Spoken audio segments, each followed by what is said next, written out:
Welcome to another video. Today we will be querying the transactions of an account. So right now we work the main method, so you can more or less delete everything if you follow it from the second step.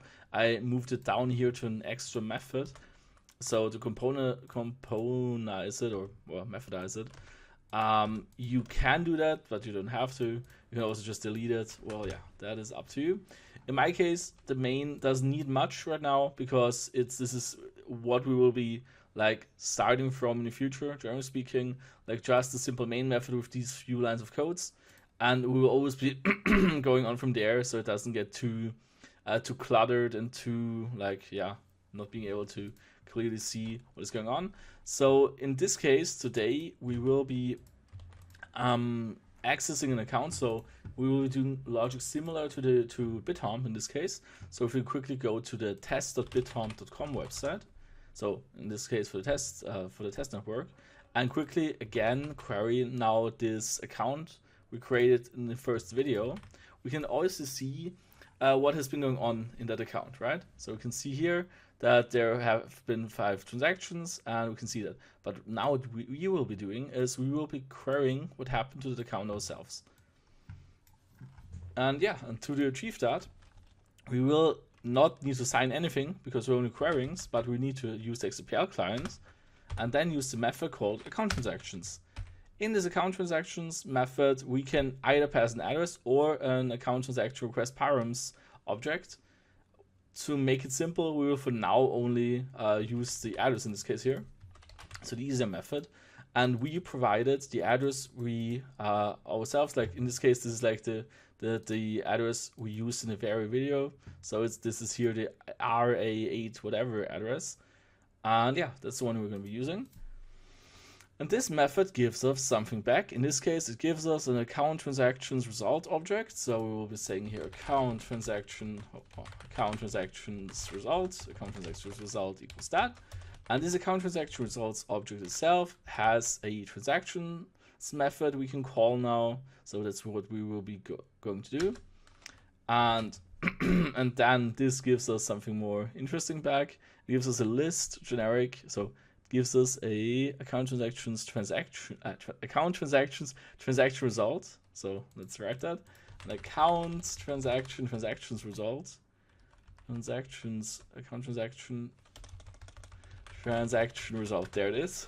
That is generic to extends transaction.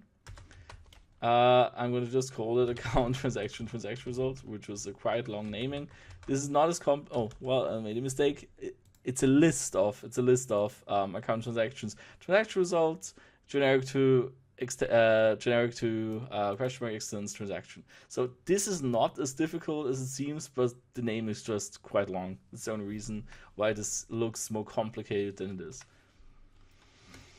And now we can access from that here all the transactions itself. So in this case, now we're gonna call that method again, called transactions. And then this method gives us a list generic to okay, and then yeah, exactly, then let's do that first.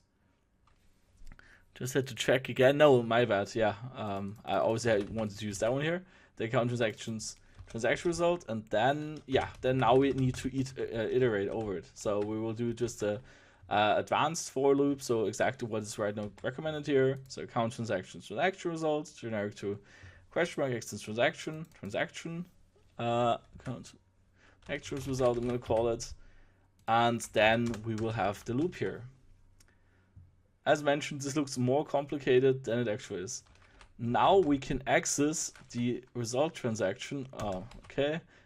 And then the actual transaction. Okay.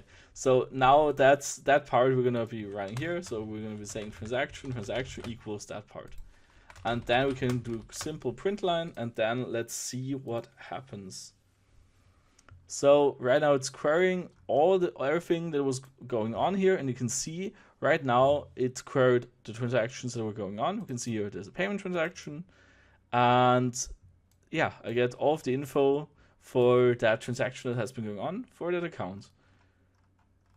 And yeah, that's more or less it. We can then obviously also ask, like, if this transaction is an instance of a payment, for example, because there could be different kinds of transactions going on.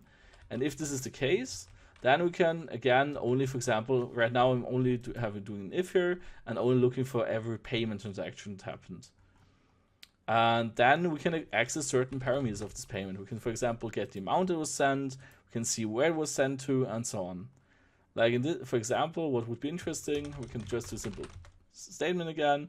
We just get the payment, and for example, whatever, we can say address, so where it was sent from, address plus, or we can do the string format. Let's do the string format method in this case.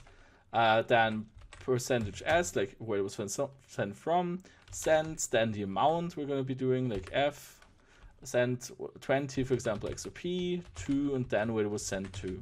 And now we have to fill in the parameters. So in this case, it would be address, comma, and then we will be adding here payment.amount, that's correct, and receive payment.amount, that's also correct, but this suggestion is incorrect. We will be saying payment.destination.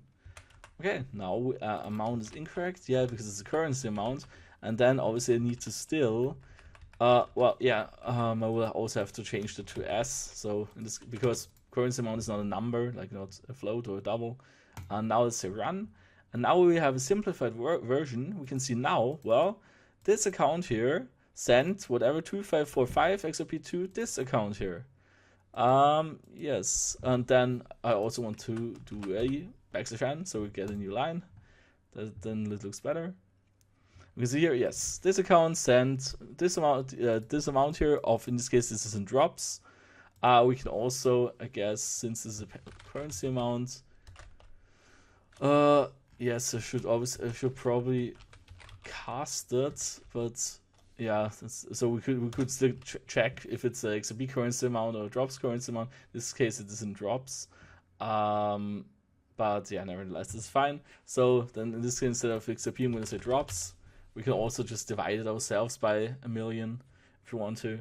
But we can see here, this account sent 2,545,000 drops to this address. And again, and then this is the funding wallet.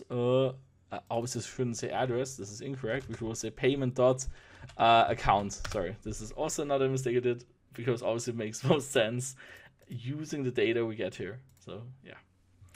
Now that we have done that, we can see here the other two transactions we did in the second video, where we sent 2 times 2.54 XRP to this address. And these 3 are from the faucet when we, in the very first video, were funding this account. And we can see here 3 times we've sent 10 XRP, so we triggered an action that the funding wallet sent us 10 XRP to our address we were then later on sending something from. And yeah, that's it. Thank you for watching, and see you in the next video.